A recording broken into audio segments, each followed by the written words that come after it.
It's not a bird, it's not a plane, it's Superhero Slate. It's a weekly podcast where we talk about everything that's great, like movies, TV, superheroes. It's Superhero Slate. Oh yeah. Hello everyone and welcome to Superhero Slate, the show where we run down the latest superhero entertainment news. We love TV, movies, and superheroes, so let's talk it all out. My name is Chris. And my name is Mike. And this week, we find out Marvel is skipping Hall H at Comic-Con. Mike? It's one of those... I've gotten used to them not going or being sporadic. Well, it's interesting enough to kind of take the wind out of my sails for the summer, but we'll talk about other things they're doing. The DCU's dynamic duo concept art makes its way online, which was pretty neat. Netflix's TUDUM event was yesterday. I don't know if you know, last night I was actually 10 o'clock Eastern. I'm over here adding things to the things, going through all their releases to make sure we got it in the show notes. So we got some show updates from that and more. And it is the unofficial start kind of the summer. We had Memorial Day last weekend. I was busy with family in town, so thanks for finding me as substitute, Chris. I appreciate that. Yes, thanks to Brian for being on. Yes. Thanks to the start of the summer, I feel like you and I are both embracing extracurricular activities. That's true. Even though as adults we no longer get summer vacation, I feel like, you can't get that kind of spark out of you, and we're just running around doing things that are keeping us from probably our real chores. I'm gonna go ahead and add an asterisk that my wife's a teacher, so she is on official summer break starting Tuesday. Oh yeah, that's right. So I do live with an actual summer school style schedule in my household. So it is. It's nice. A little bit of sun, a little bit of vitamin D here in the Midwest helps a little bit, right? I know you guys have a little more sun out where you are, but we don't get that. We go through the rain in the springs, but I'm feeling just energized to do stuff. I don't like sitting still right now in the summer, and I feel like you're kind of doing the same thing. Yeah, right now I am recording. All my recording setup is usually on a foldable table, which I know very glamorous normally, but now everything is crammed onto this gigantic rolling piece of luggage that I pulled out of my closet. So the microphone's in front. Everything is delicately balanced. I do have this nice little open square where I can put my can of Mountain Dew if I need to. Because the normal table I use is down in the garage where I am attempting to make silicone molds so I can mold concrete, which is just something I never thought I would get into in my late 30s, but here we are. And then at the same time, I'm sending you pictures. You're sending me pictures back of just I got a whole nother 3D printer down in my basement. All your action happens in the basement. All my action happens in the garage. That's true. Well, it's funny because Mike's project was literally the very first thing I printed on my first 3D printer was a oversized Super Nintendo cartridge that was going to Mike immediately after I got them all done. So he has got the first piece. It even came out orange because that was the only filament that came in the box was orange filament. So it's really funny to see what kicked off my 3D printing you're now playing with, and now I got another little mini 3D printer, I guess if you will, for printing smaller things to play with this summer. And it's really it's fun. It's great. These are definitely it's fun to have tangible things that you like to show off when you're done. We do digital things all the time. This podcast, I can't hold the podcast, Mike. I want to show it off, but I can't. Everything we 3D print, everything your concrete molding is actually things we can show off when we're done, which is really fun with that. Put them up on the fridge. I got one of the cool things I got, and I don't know if I told you this, about marble filament that looks like marble. It's kind of gray and has darker specks in it as you print it to give it a marble effect. Cool. So I'm I wonder what I can do with that this summer. With that, but you've got me. Your project has me interested in stickers, because you're dealing with some stickers that are shiny, kind of hollow foil stickers a little bit. And I'm like, man, hollow foil was part of our childhood, right? That and the clear craze. If it was hollow foil or a clear plastic, I wanted to own it when I was 8 or 9 years old. So it's crazy. There's a couple creators I follow online that they just kind of do a little bit of everything, and sometimes they'll buy like packs of Pokemon cards to see if they can pull anything good from a pack.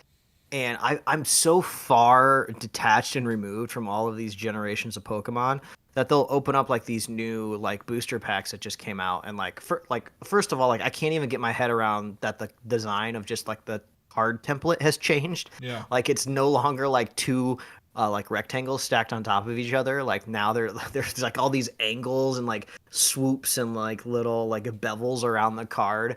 And then like they have like these all over prints for some of the like the some full art, of the, like, the full more arts. legendary cards. Yeah. And I'm just like, oh, I'm so lost. And then they'll get, they pull the cards until they get to the last one, and then they'll go and then they won't even react like it's good or anything. And I'm like, I don't even know what that Pokemon is. I don't even know what I'm looking at.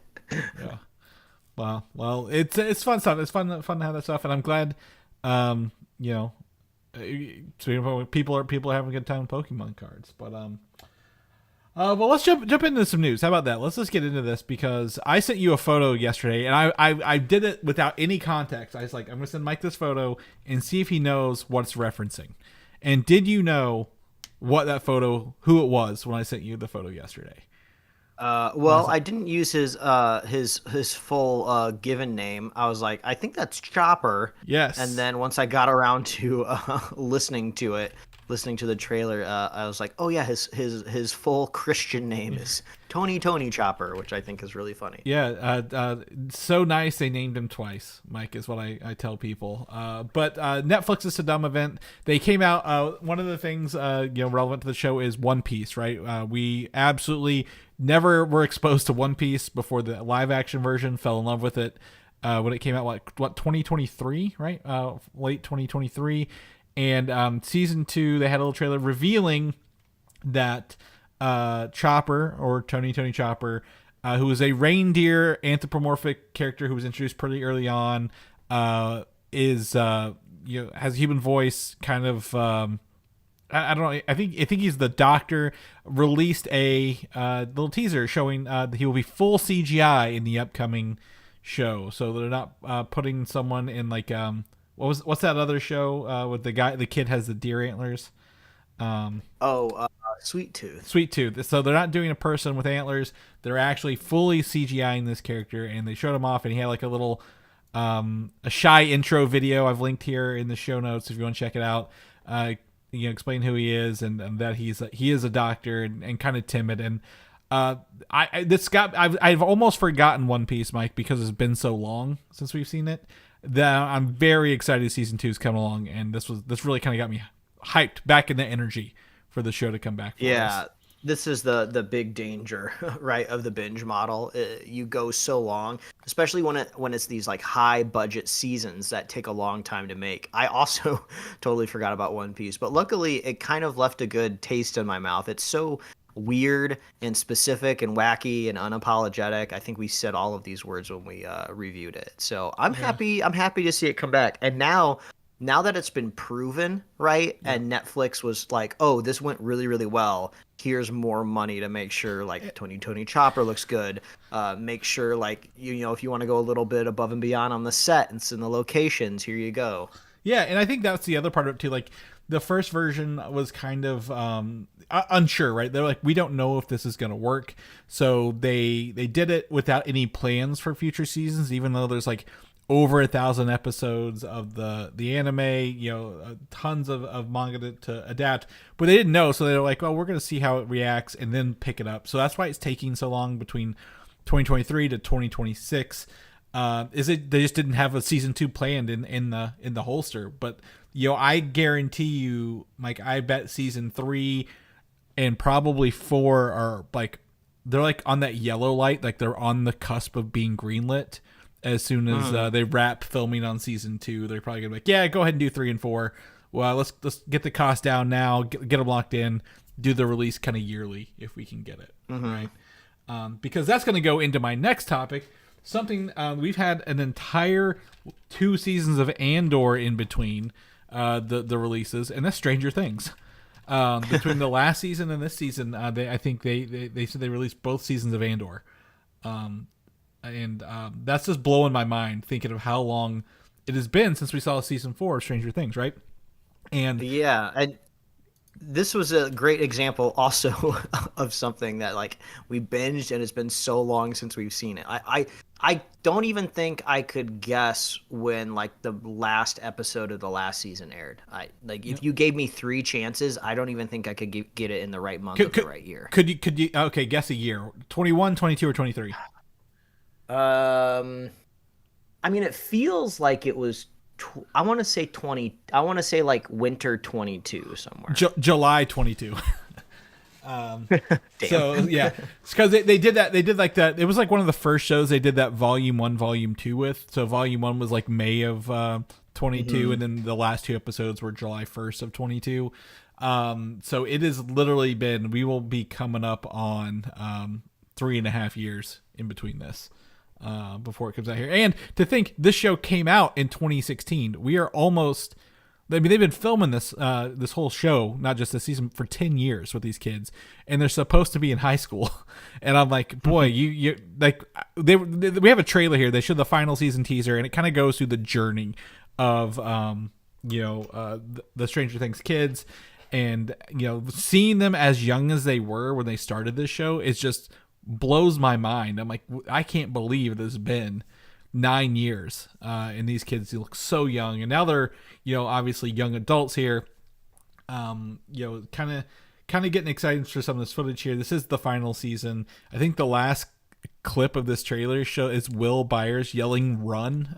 So like, I wouldn't be surprised if a lot of people don't make it out of this show alive, Mike. Right? Like they've shown they'll kill people. Eddie Munson, fan favorite, coming on to be the Human Torch in Fantastic Four. They killed him off. I would not be surprised if some people in this show do not make this season, the show total, out alive at the end of it. But they're doing an interesting release model. Volume 1 is over Thanksgiving. Volume 2 is Christmas, and the finale is on New Year's. I hate it. I hate this release. Should it just be weekly? Should it just be weekly at this point? The thing is, humans are creatures of habit. We want predictability. Yeah. I understand what they're doing. They're looking at like their analytics. They're looking at their numbers, and they go, we have so much viewership over Thanksgiving, so much viewership over the holidays. Let's just release it during then when everybody's on Netflix, and we'll have like this huge multiplying effect. But like every year we travel over the holidays, and I miss all of this stuff.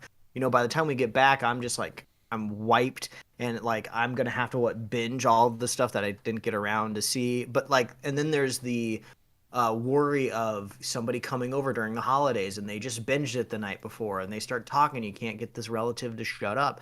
I hate this. I hate it so much. Just make it predictable, make it weekly, and then when I'm traveling, at worst, I miss maybe 1 to 2 episodes. I don't Chris, I don't like it. And I like Stranger Things.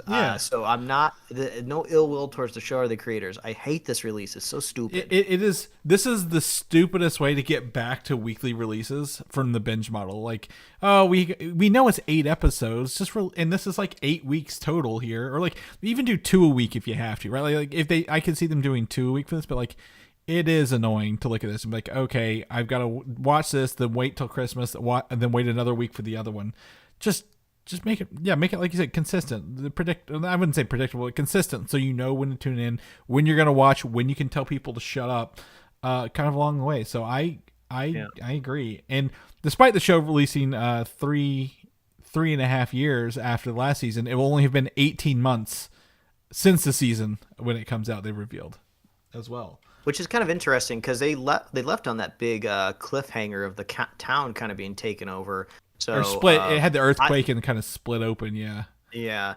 My guess would be, since the finale is listed as New Year's, which is insane. People go out and they're doing stuff. Why are you putting a finale on a day when people have plans already? Oh, it drives me crazy. But the finale, I'm guessing the last episode, I assume, is probably going to be pretty long. Probably going to be Yeah. like 90 minutes to 2 hours. We're probably looking at like movie length for the Yeah. final episode. It's- So I'm hyped for Stranger Things 5. I've always liked it. I feel like it's like it's been a victim of its own success almost over the years, where it's kind of been parodied. People have really leaned into the aesthetic, and especially I would say like the soundtrack with making their own projects. There's been lots of like copycats, but like Stranger Things, in my mind, if you just look at it for what it is, don't look at the media landscape around it, don't look at anything else. If you just look at it as a piece of entertainment that the Duffer Brothers have made, I think it's really, really successful. Maybe one of the greatest TV shows, like at least top 20 in there in discussion for sure. They've done a great job. I can't wait to see them land the ship. Wait till it ends before you give them the credit, right?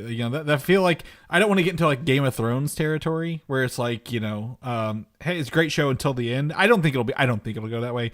I think honestly, if they wanted to go that way, they would have released this like a year ago, right? Like if they wanted to hurry up and get it out of the way.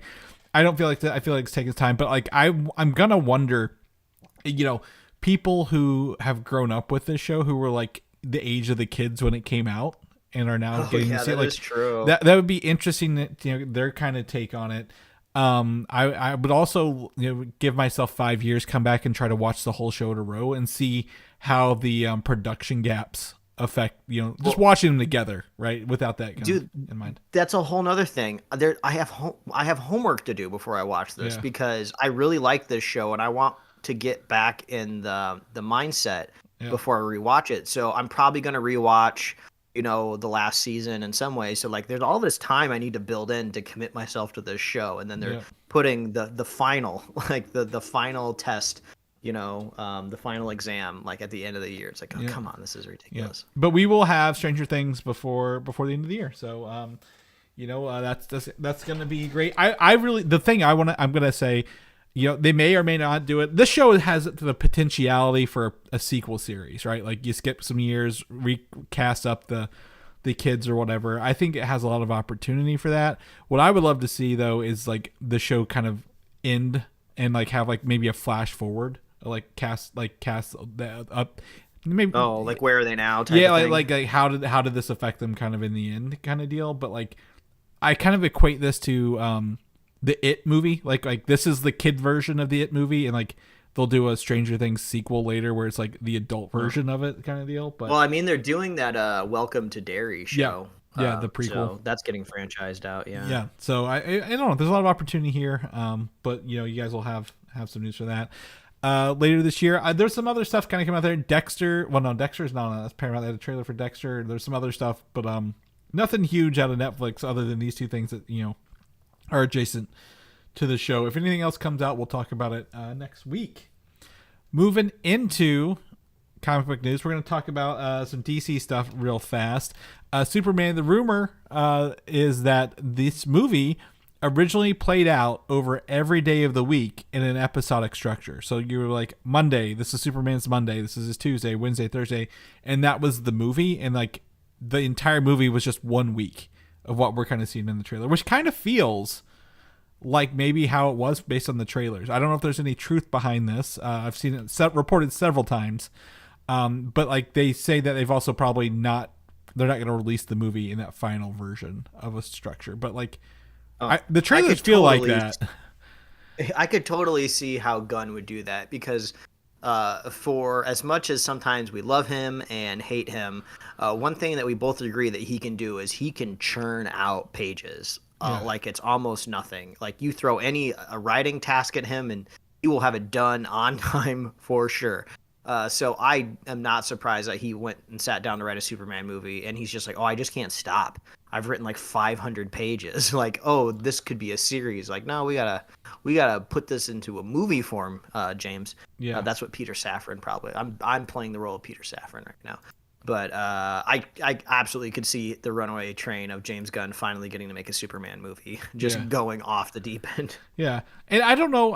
I'm trying to think of movies that have set up like a daily structure, right? Like of like when you watch it, like, hey, this is day 1 through day 7. Like I can't think of any off the top of my head. I know I've seen one or two, but like, is that enough time for a Superman intro movie to learn the character and kind of, deal with him across 7 days? Or do you want to kind of go with him on a journey over like, maybe a month or something as you kind of get to know him? I don't know. I'm curious, because this is his first outing. This is a new universe. We got to introduce all the moving pieces that James Gunn is in, because he set up so many characters in this, right? Like the Justice Gang, Lex Luthor, the Authority members that he has, all this other stuff. So I'm interested to see how this plays out. But it is coming out next month. We are officially in June. This will be out next July, so 5-6 weeks. I'm gonna guess final trailer this week or next week with tickets on sale. Probably the next 2 weeks for this. Well, I put it in my phone. I think last time we recorded, you guessed maybe the 12th is when tickets might go on sale. So I put it in my phone so I wouldn't forget. So we'll see if that holds true. Yeah, so we'll be seeing if that's this week or next week. I also saw some other article, and I can't verify the truth of this, but like that James Gunn is turning in the final version of the script by Friday. That makes sense timeline wise, but I don't know if there's any truth to that statement or not. So we'll see how that goes. But I expect the promotion, the hype wheel for Superman to kick off in the next week or two. Speaking of James Gunn and things that he just wants to churn out, Peacemaker. James Gunn confirms that only Peacemaker is coming to San Diego Comic-Con this year for Warner Brothers. They're not bringing Supergirl. They may have some Superman stuff left over, but they are not taking anything else there. I don't know. I thought they'd bring Supergirl at least, Mike, because they've been filming it, right? Like show a teaser off or something. But do you think he's maybe lying to us to not get our hopes up? I could be a possibility. I just finished watching The Studio the other week, which I highly recommend. Seth Rogen's show on Apple Plus, and the last 2 episodes, it really funny. It helps to listen to Superhero Slate podcast. Last 2 episodes are about their studio presenting at CinemaCon, and I was like, hey, I know what CinemaCon is. We talk about that on the show once a year, and it was all about their presentation up there on stage, and trying to figure out what they are going to show, what they aren't, who behind the stage is like hungover because it's in Vegas and can or can't present.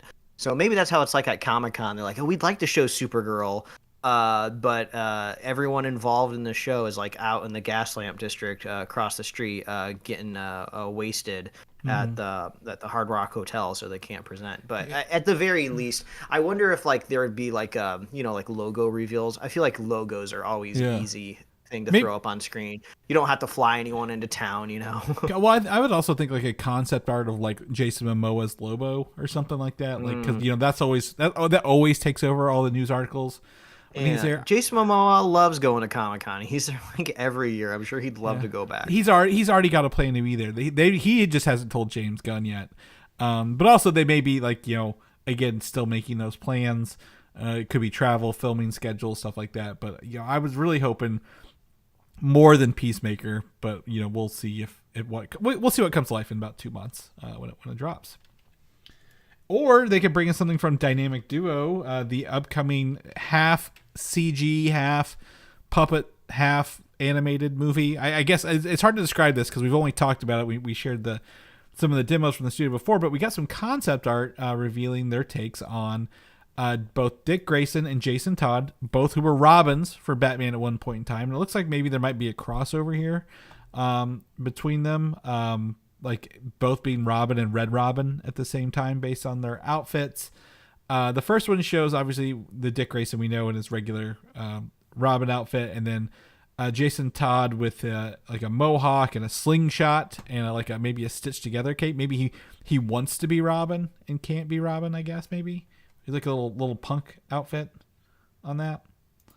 And then if you jump forward, we get to see the city of Gotham concept art with Wayne Enterprise Tower. But if you look closely, you get to see the Red Hood and Nightwing, who these people become later after the Robin tenures, right? For those who don't remember, oh yeah, I didn't even see that. Yeah. For those who may not know, Jason Todd was back in I think the 80s. You could write into DC and pick if Jason Todd lived or died from the Joker. Remember? And people were like, yeah, we kill him. And then he, obviously Batman's broken up. He didn't have another Robin for a little bit. And then they brought Jason Todd back as the Red Hood many years later, which is really cool. And then the last concept art image, we get to see a very stylized Batman coming into the room of, Dick Grayson and Jason Todd, both on their beds, one with his bow staff and the other with a slingshot, kind of ready to fight here. Yeah, it's kind of funny because, like, technically, theoretically here, this is supposed to be our new universe's Batman, right? I guess we got our first official look at his silhouette in Creature Commandos when he's like briefly on the roof and there's like a lightning strike and you get to see him. This is kind of more of a direct. I would guess the marching orders moving forward with a lot of projects that kind of relate to Batman but don't show him are like, just do classic generic Batman in any way you can. So technically we can evolve it or adapt it in any way. Yeah. Once we finally reveal him in live action. So what we see here is like total, and just like this is Batman. This is also, it's very much like remember the Once Upon a Batman, or the Merry Christmas Batman movie that came out like 2 years ago, kind of looks like that. But also I did just look it up and I was like, you mentioned the DCU. They have not confirmed or denied this is in the DCU yet. So I think they're leaving it ambiguous just in case as well. Like, hey, it's animated, it could be different. Yeah, it would be so weird to me if they didn't put it in there, right? There's been so much effort to kind of like reboot everything, and set it in one universe. And, Gunn wants to make sure all these animated properties live in the same universe. And to do like this and not put it in there would be very odd to me. But I totally get them not saying it because this is going to take a while to make. It's already been...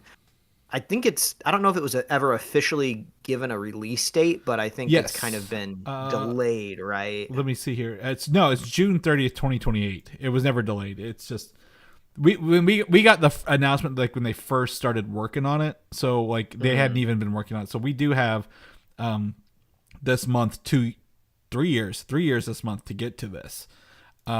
We may not even have a Batman Part 2 by that point, Mike. You don't know how. Yeah. This may be our third Batman by that point.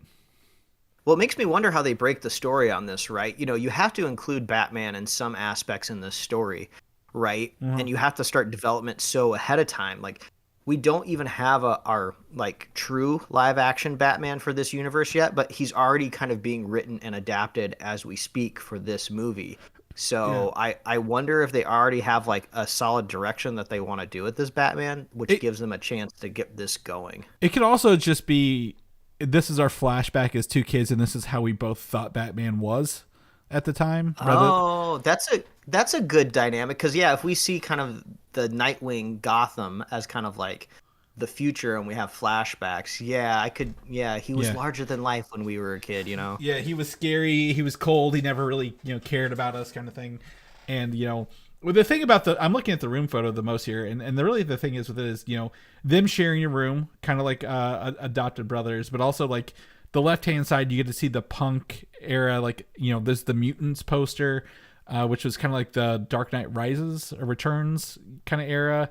Scare tactics, like one's very angry and the other one's like the Flying Graysons. He's the acrobat, he's doing all the he's got the rings hanging from the ceiling as well. So I'm interested to see these two kids. I think they're gonna be the better, like I said, the dynamic duo, more than Batman in this. I really want to see why they come to blows or what mission they're on, right? Who are they up against along the way? I'm excited for this because again, Swaybox had those really, really cool the video demos they had where they were showing the puppets, the animation, stuff like that, kind of reminds me, and I hate to say it, Mike, is like the mid-range AI videos that people were generating around puppets. And I hate to say that because their stuff looks way better than that, and they have 3 years of full studio funding to polish a bunch of that stuff. But like, it was so not necessarily uncanny, but so very interesting to look at. So hopefully they can do this as well. But like I said, I'm going to put it here in the notes. June 2028. I can't even spell. I did that wrong. So, check out that concept art. That link is in our show notes. Shifting over to Marvel's, as we talked about at the top of the show, Marvel Studios is foregoing the traditional Hall H panel at San Diego Comic-Con this year. And this makes perfect sense when we said that. You weren't here last week, Mike, but you made the cover image. Marvel delayed their two biggest movies over 6 months to the end of the year, right to the December range. So we will not have a Marvel Studios proper movie from Fantastic Four July this year to December of 2026 with Avengers Doomsday. You're going to say, Chris, what about Spider-Man? Spider-Man is technically not a Marvel movie, so they can't do it. They can't change the release date. Marvel and Disney don't control that. Sony still does, even though it's a collaboration. But we are going to be having a very large drought for Marvel Studios content in theaters. Yeah. And I'm sure you guys talked about it last week, but it does make me wonder strategically how you pivot and adjust the Spider-Man movie, knowing that you won't have a Doomsday setup to kind of explain what's ever happening in Spider-Man. Yeah. But also, I always forget, because I always dream up these wild scenarios in which these movies work together. And I always forget these movies are always conceived as standalone movies. These movies need to work on their own, rerun on the weekends on TBS, right? Yeah. They're not, we like to think of everything as episodic, but they do need to stand on their own. So who knows, maybe the Spider-Man movie doesn't need a lot of retooling. Yeah. And I think I agree with you. I think that's just, we know that it's also the first in a trilogy for Spider-Man, and you don't want to start a trilogy off as a sequel to an Avengers movie, right? So so my guess is that they probably kind of had a plan, several plans in place just in case. This is the first that we as people are hearing about this delay. My guess is internally it has been going for several weeks. That's not something someone woke up and was like, we should probably delay this. And they're like, yeah, I guess we could. You got to move all the movies around. Literally Marvel canceled 2 of their movies that are now Disney movie slots. We're getting the less is more. These are going to be event films, Mike, for the next 2 years. My guess would be that Doomsday and Secret Wars are kind of just almost being filmed simultaneously in a way, or, they're trying to keep things around and people, sets, Yeah. And I wonder if maybe they found out this will all be better for everybody if we just push this first movie back. Was Secret Wars also pushed back? Yeah, they're both December now. December 26 and December 27 now. Yeah, well, obviously that makes me want to go. Where did Avatar go? We still have Fire and Ash this year, right? Yeah, Avatar was not in those things. The next movie for Avatar 4 would have been, I think, 28, according to our release calendar. Okay, so we'll get an Avatar Christmas, then 2 Avengers Christmases, and then another Avatar Christmas. That's all I care about, Chris. Where are my Avatar movies going? Yeah, they never moved. They didn't move anything other than that. Avatar's, it's 29. I'm sorry, Avatar's 29 and 31. So we're going to be having some movies for a little bit. But yeah, it's cool. That's fine with me. We talked about possibly, they need to do better. Last week we talked about better CGI, right? They don't need to rush the CGI teams to get this done. Work with the calendar for people. Yes, it is a bummer. It is delayed, but I don't. And if they're doing it this far ahead before they have to do reshoots is better than trying to do reshoots with a delay. So it's funny you bring up the CG concept of it, and this kind of puts me up on my soapbox. It steams my broccoli a little bit. I'll see these absolute trolls out there on the internet that will put up a clip from the first Transformers movie, and they'll be like, CG used to look so good, and then they'll compare it to a Disney Plus show. And it's this is apples and oranges if I've ever seen it. And also, I think a lot of people are so wowed by the Transformers visual effect because it's a relatively straightforward visual effect when it comes to materials, right? Mm-hmm. This is a car. We've perfected making cars looking photorealistic on the PlayStation 3. Forza figured that out a long time ago. And we're also visually dazzled by all the mechanical moving parts, I think, when a Transformer is transforming as well. So I think all of that is just selling the effect really well. It's you can't compare that to us trying to make an organic creature. You can't compare that to She-Hulk. That is a Disney Plus budget, and that is supposed to be like a real breathing human character. And also, we know that time constraints are a big deal, but also I've seen a lot of like VFX professionals like reply to some of these arguments that just like, oh, you're missing out on so many of these small details that like you're not perceiving. And I guess you can't blame an audience member for not perceiving it, but it's like we're putting like real working stretching like pores on skin now. It's like insane. Well, so but I agree with more time. I am kind of curious if now we actually do it right and we give VFX teams the time and budget that they need, I would be pretty excited to see how that translates like to an IMAX screen nowadays. Absolutely. And I think to your point, those Transformer shots were made to wow, right? They filmed this. They filmed that scene and animated that one scene to wow people to begin with, right? But if you watch every other subsequent Transformer movie, they cut out all the transforming pieces. They literally just cut to them being cars in the next scene. Because how much work and money went into just the one transformation that they can't reuse because it was done in that one scenario. So to your point, absolutely, there's so many little things that you don't realize. It's like watching Fallout and like when the fact they remove Walton Goggins' nose in all of those shots, and I never once think about, boy, does that not look good? Because they're doing things the right way these days. So it's also really I walked out of Way of Water thinking Na'vi were like real. I was convinced that like if I saw like a Na'vi at the concession stand on my way out, I would be like, oh yeah, that makes sense. They're just real now and they live around us. So sorry, you put me up on a soapbox there. That's fine. But back to the original point though, D23 was last year and they went D23 and then Comic-Con. They did both in a row. So that is a precedent that they've set that they can do now. Yeah. So next year, it sounds like they're going to have a ton of stuff to show off because they'll be able to do a D23 and a Comic-Con in a row, and they'll probably just show off like the first look at like Doomsday. We're going to see like a ton of stuff. They might maybe give us a hint at maybe, I don't know if they would do any sort of X-Men casting that soon. 27 they would probably get like the Comic-Con before Secret Wars. I would expect the next schedule, but I still believe there will be one movie in between Doomsday and Secret Wars. I still think they have the opportunity maybe like a Doctor Strange or a Doctor Shang-Chi, Strange, Shang-Chi or Thor if they wanted to do a Thor movie. I still think there's going to be one in there. They could announce. They could do the casting, for Secret Wars, concept art, stuff like. There's a lot of things they can do, but like this year they're not ready, right? They're out. They just did their thing. We'll probably be getting some New York Comic-Con stuff later this year, a couple teases. But yeah, they're still going to bring Fantastic Four experiences to the show. They're going to have comic books. They're going to have tons of stuff on the floor. So it's just Hall H they're not doing, which I think is still fine. It'll just make our show that much shorter in July.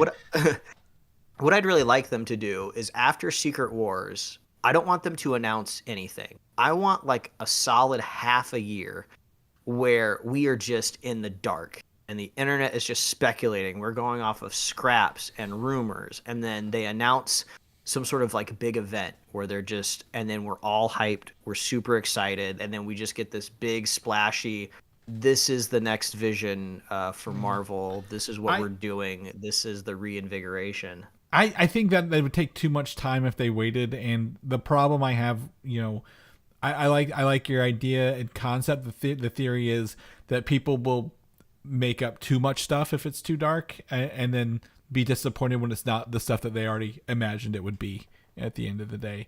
So, but also realistically, everything operates on like financial quarters too. So they would never go an entire quarter without like announcing like a new Marvel movie too. Yeah, they got the dates for 2028 in there. Yeah, the 3 2028s, which will probably change, but I expect something cosmic. X-Men and something cosmic will probably be around the corner. Whoa, if we got like a cosmic Ghost Rider in Secret Wars, like we're just jumping straight to cosmic Ghost Rider. That'd be Doom. Last week you weren't here. Doomsday. They are looking to cast Ghost Rider in Doomsday now, and it's Ryan Gosling is the number one runner who they've talked about back and forth for a while. So absolutely could do that. The other thing about Marvel Studios not being at Hall H does not actually eliminate Marvel Animation from having their panel on Friday. because they are technically a separate company, and Marvel Television hasn't said anything either, as they are a separate entity, right? Under this, we are not under. It may say Marvel Studios, but like all the shows now are Marvel Television, right? At the intro, like Daredevil, stuff like that. So we could be getting Daredevil season 2, some announcements of some future shows that we don't know about yet down the road. So very, very excited for that. It is a bummer that Marvel Studios in there, but like I said, they've gone out like 1 year, I think, maybe without, and they're still catching up to 2019's big announcements. So let's not get ahead of ourselves and shoot ourselves in the foot again. Moving on to TV shows, Vision, the series that'll be like the third in the WandaVision series with Agatha Long. Vision has cast 3 people to play the human forms, or at least A forms, of characters from it. So Carrie Condon, who is actress in the Banshees of Inisherin, is cast as Friday in human form, the AI from Tony Stark. Tania Miller from The Fall of House of Usher as Jocasta, the Bride of Ultron. We talked about her a couple weeks ago, so they have cast her officially. And Emily Hampshire from 12 Monkeys and Schitt's Creek is cast as Edith in human form. Edith was the glasses that Peter Parker had in Far From Home, the AI. Oh, this is going to be kind of fun. We get to take all of these like artificial voices that we've heard throughout the MCU and kind of turn them into real people. I would think maybe this is. I wonder if this is Vision's doing, like, directly, where he is kind of conjuring this with all of his abilities, or, they would I'm be assuming we're picking. It's like siblings, right? Because like Tony Stark made Ultron, and Ultron made, I guess Tony also made Vision, and these are all like, other than Jocasta, Friday and Edith are like siblings to, like older siblings to Vision and Ultron, because Maybe this is kind of like a story where Vision has to kind of like teach a computer how to become like human. Like, this is how you sympathize with humanity. This is why they're worth saving. Yeah. This is why we don't just go full Ultron, Or the other way, because technically he left his white Vision, remember? At the end of WandaVision. And honestly, like, this is going to be very much a legacy of Tony Stark / Vision here because of this. But I'm excited to see kind of what they look like, how they bring this into play here. This one, of all the shows coming out, this one has like my most interest because of everything kind of tied to it along the way. Yeah, because we've talked about how this is basically like the end of the trilogy of the Scarlet Witch Agatha kind of show, and it's the same creator, if I recall. Yes. What is his name? I don't know. Well, the showrunner, I think the writer. Jack Schaefer. Either way, we're getting kind of like this quality consistency throughout it, which is great. And if I had to make a guess, I feel like I'm envisioning like a floating white Vision who's out there trying to find himself. And I'm gonna guess he's gonna be drawn to that temple in Doctor Strange 2 that like crushed the Scarlet Witch. I'm not saying he's gonna do anything over there, like remove the rubble and like try to pull out her body. I don't necessarily think that's going to happen, but I feel like he's going to like reflect on the situation that had happened there, like as he's trying to like find back humanity. And they're that'd also be an easy shot to do, right? Yeah, well, they're also bringing back James Spader, right? Who kind of had a thing for Wanda, right? And the moments there. So it'll probably be something pretty cool with that. I'm excited. I don't know much about it. And I looked up, this is actually showrunners Terry Matalas, who did Star Trek Picard, but I think they're basing it off of everything out of WandaVision at the end of that. So, very excited to see kind of this. Hopefully they can bring a first look, because this is also the last show they talked about bringing from movie actors to the series, right? Like going forward, Marvel Television will probably not be bringing TV actors to the small screen in this capacity. So it'll be kind of an end of an era for everybody when that wraps up. Fantastic for first steps. There is, I didn't tell you this, CCXP Mexico is going on this week. And they actually showed a scene from this earlier. So we'll talk about that in a little bit. But the rumor is that Fantastic Four Universe is Earth 828. And that means nothing to anybody except the Earth we saw in Doctor Strange 2 with Professor X and Mr. Fantastic, played by John Krasinski, was 838. So very, very similar to that. I've got a couple Empires doing their marketing things. We get our first Empire covers showing off the Fantastic Four team, including obviously Mr. Fantastic, the Thing, Invisible Woman, and the Human Torch. And then in the background you can see Silver Surfer. She's catching up to him, Mike. It's pretty cool.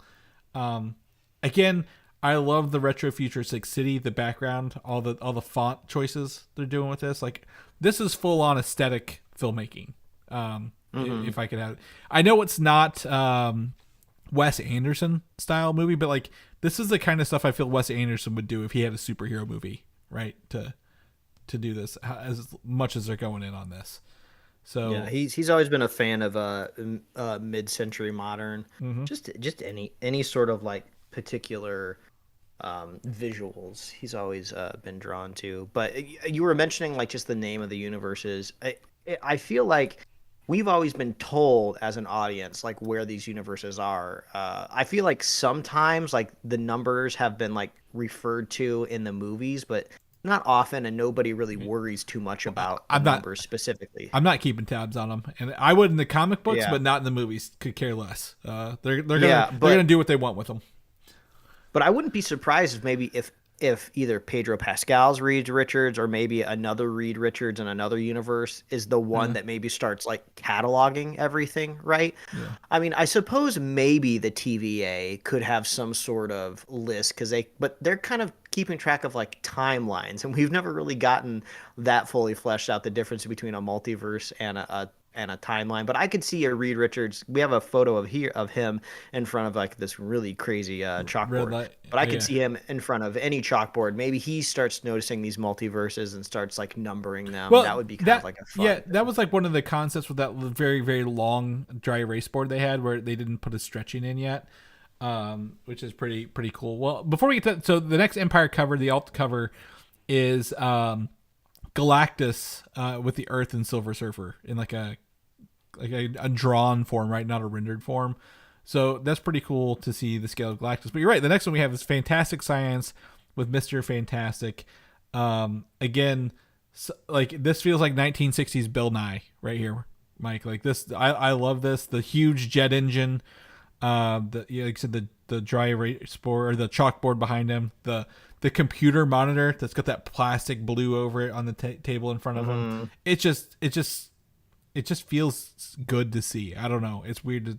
It's hard to explain of why this feels like somebody put thought into this. It's not just a green screen where they're adding stuff in later. It's a real set here. I also like his Fantastic Four like safety goggles he's got on back there, like the little blue ones. A little fun thing. I wonder if his clothes are gonna stretch. I just thought about this, because if this scene was portrayed either in animation or a comic book, I feel like his lab coat would stretch along with his arms, and as a reader or a viewer, you wouldn't really second guess it. But in live action, I guess we can explain his like actual suit stretching, because we could imagine a Reed Richards inventing a suit that stretches. And I'm assuming he invents a suit that also goes invisible along with Sue, unless Sue's power maybe extends to whatever's physically touching her. They do. Johnny's suit doesn't burn, so we got that far at least. Yeah. But I'm just imagining like Pedro's hand stretching out of this lab coat, and it would just be like the flesh coming out like a snake. Yeah. I'm excited to see what that is. The runtime for the movie is reportedly 2 hours and 10 minutes, making it one of the longest movies since Guardians of the Galaxy Volume 3. But the CCXP-MX Mexico scene shown is them actually in this is not a spoiler, but like in a spaceship running away from the Silver Surfer. So hopefully it leaks online because I want to watch this. But we are like a month and a little under 2 months away from this, and I am just so excited to get to this movie. July is going to be a good month for going to the theaters, I feel. Between Jurassic World, Superman, and this. Thoroughly excited to dive into all these wonderful escapism movies. Like, on to Avengers Doomsday, the I guess next Marvel movie that we know about until Spider-Man gets to something. The rumor is that there will be a second Black Panther in Avengers Doomsday. Yet again, we've talked about this before, right? That they were going to have like variations possibly. Could be a variant, could be from a different universe. This is believed to be T'Challa's son. Could come from the X-Men universe. We don't know. Like, there's a lot of we don't knows what they're gonna do, but it really sounds like. Could it be the Black Panther coming from the video game universe? Well, let's go. Don't jump ahead here because we got that next. But yeah, to me, them having another Black Panther is the goal. It's not to have Shuri be Black Panther forever, right? Like, it is a kind of, they want to hand the mantle on. They probably didn't originally want to handle on every movie, but it feels like, Chadwick Boseman, Letitia Wright, and then whoever the next one's going to be, probably in Doomsday, set us up for the Black Panther 3 movie that we know Ryan Coogler's working on. Yeah, we got a lot to explore still in Wakanda, so we need a reason to go back. Yeah, and I would love to see, again, we've talked about how unstable the economy of Wakanda is, or how that the invention of adamantium affects vibranium at the end of the day, right? Because they really teased us and let us down in Captain America Brave New World with that, and I think there's a lot of opportunity to explore that in Black Panther 3. However, we will not be getting the opportunity to do that in the upcoming video game, as Mike alluded to, because EA, I think it's EA canceled the Black Panther standalone game that we've talked about for several years, and the studio Cliffhanger was shut down entirely this past week. And it would have, the rumor leaks, I don't know. I think once people get fired and shut down, they're like, to hell with it, here's all the stuff. The details is that it would have followed Azari, which is T'Challa's son from the comic books, not the one for the movies that we would know. And you could pick who the Black Panther was. Also, I've got a nice little link here of concept art, showing off, like, very rough penciling concept art. There would have been the battle scene, like the ritual battle. Like, had the waterfall scene that we saw in the movie. Skrulls were gonna come in and take over. Some of the cool stuff you get to see here is, like, the old temples in Wakanda, the futuristic city of Wakanda. Was a white gorilla area. I don't know what that's called in the movie where they went to. Like M'Baku's area, kingdom. Yeah. I don't know who that is, but we got a lot of concept right here. Like, they were really trying to build up Wakanda. This would have been so like the playing as Black Panther would have been so great, because I'm such a sucker for traversal, and this character has like ultimate traversal abilities, like just running, big jumps and leaps, climbing up walls with the claws. You could have done so much. And I love this like last image here where we see Black Panther like looking over this hologram map of all of these different zones and regions.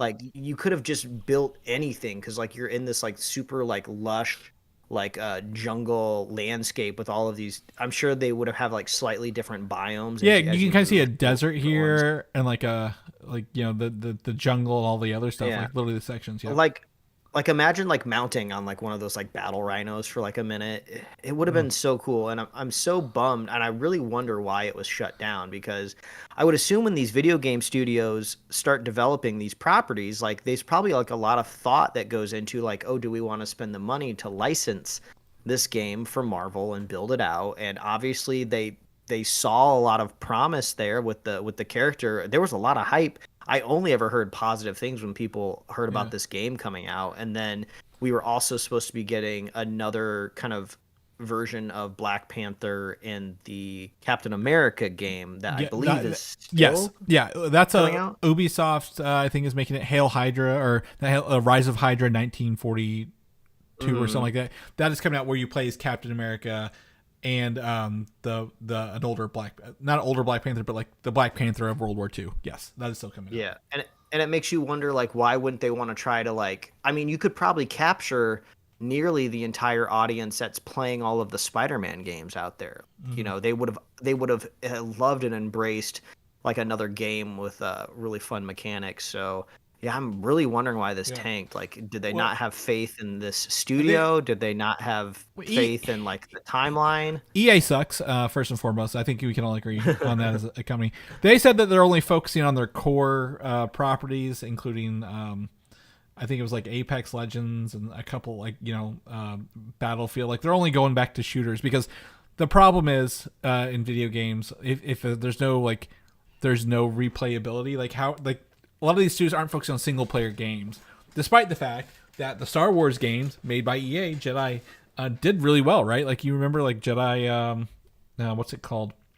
Jedi Survivor and the other one, like Fallen Order. Those are great single player games with no like you're not paying for DLC, you're not coming back. Those sold wonders. I could imagine this game being on par with that. Like right, like having the attack abilities, upgrading, getting new equipment, pairing. They could have done so much, and it is sad that they've canceled this. Like if you even scroll down in this thread here, you can actually see someone like they were play testing this as recently as February of this year.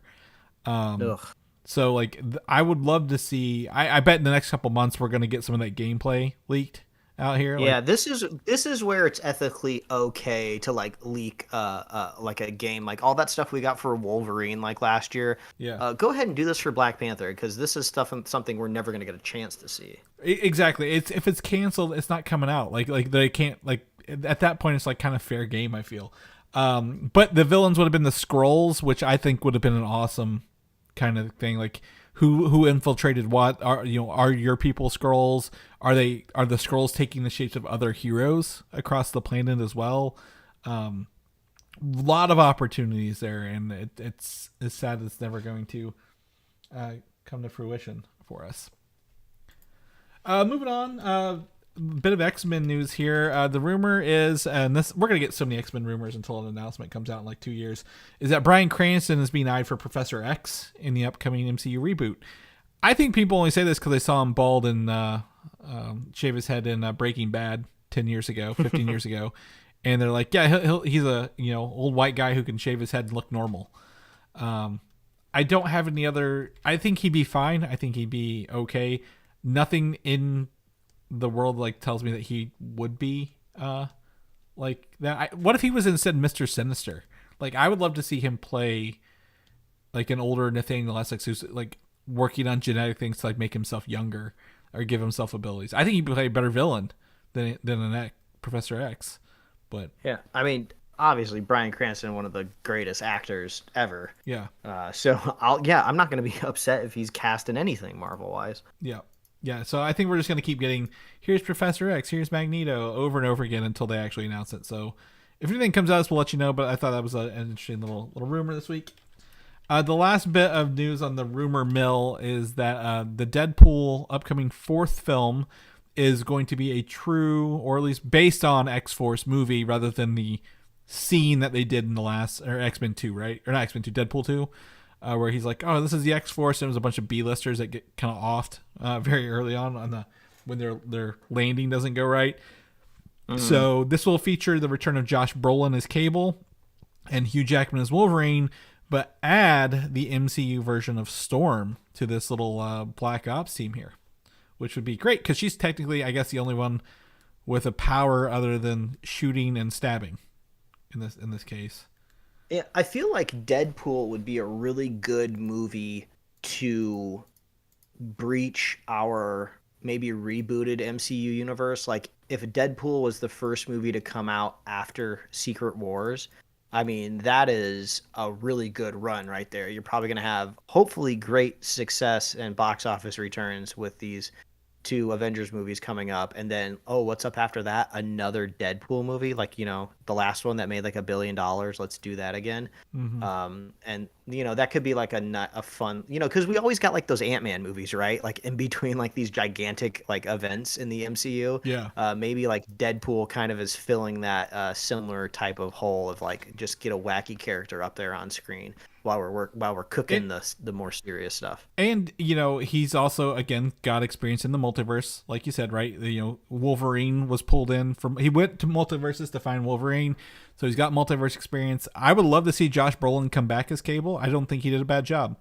I just think the way they wrote Cable, not being like the son of Scott Summers and Madeline Pryor, kind of being left out, sucked. So I think they could maybe right the ship in that regard. And then Storm, obviously, a very high-powered mutant. I would love to see her abilities in there. She's probably the biggest like kind of X factor here. I'm like, why would you bring Storm in? And they're like, who are they fighting in this X-Force movie? Who's the villain of this movie, and what are they doing? But I I would love to see this team up here and then add a couple more. I think, R-rated because it's Deadpool. Throw some nice brutal stuff in there to put him on a mission, but having him be so zany against two straight men, Wolverine and Cable, would be funny to watch. I would just love to see them have to deal with him the entire time. Mm-hmm. But also, like, so Ryan Reynolds writes these movies himself, kind of like James Gunn writes everything DCU. Like, Ryan Reynolds could probably script this up pretty fast if he wanted to. In that regard, I don't know. The only thing that kind of would put an asterisk on this is who would they get to direct it, right? Because Sean Levy is going to Star Wars. The guy who did Deadpool 2, he was tapped for something else recently. We talked a couple weeks ago. So I would love to. I'd be interested to see who they bring. I mean, I would be pretty surprised if he does it without Sean Levy. I could see them maybe trying. Maybe Ryan Reynolds directs it himself. To be honest, like he knows the character well enough to do that. He was a guest on Conan O'Brien's podcast recently, and it was kind of fun listening to him because he's such a bigger than life character. I've never really listened to him sit down and have just a casual conversation over an hour. And he talked about how him and Sean Levy, they're not just working like professionals. They're just they're like brothers. They're like best friends. Yeah, I would be surprised if there was a scheduling conflict. I would see them just waiting until there wasn't. But I wouldn't be surprised if Reynolds wanted to direct the next one. Yeah, I don't. Has he directed anything that you can think of? I don't know. I don't either. As we both run over to IMDb. Yeah, I'll let you take a look at that. Because I'm trying to think. I know he did the one where he was in the casket, buried. I think is what it was. I don't know if he directed that either.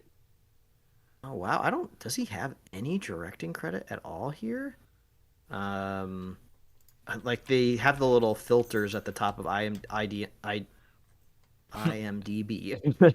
and I don't see a single little filter button for director. So yeah, I mean actor, producer, writer for sure, but I'm not seeing anything for directing. That's pretty wild. Yeah, video games, movies, music, and web videos.